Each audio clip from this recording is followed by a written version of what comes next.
यादां दी जागीर ते मैं, यादां दी जागीर ते मैं, सुपने लीरो लीर ते मैं, खुली अख ते दोवें सां अध मोई ताबीर ते मैं, खुली अख ते दोवें सां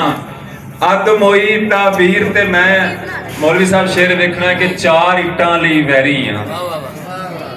चार इट्टां लई वैरी हां, मेरा सक्का वीर ते मैं, चार इट्टां लई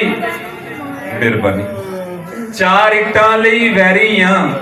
मेरा सक्का वीर ते मैं, गल्लां करदे थकदे ही नहीं, गल्लां करदे थकदे ही नहीं, तेरी ये तस्वीर ते मैं, गल्लां करदे थकदे ही नहीं, तेरी ये तस्वीर ते मैं। आखिरी गजल सुना रहा हाँ कि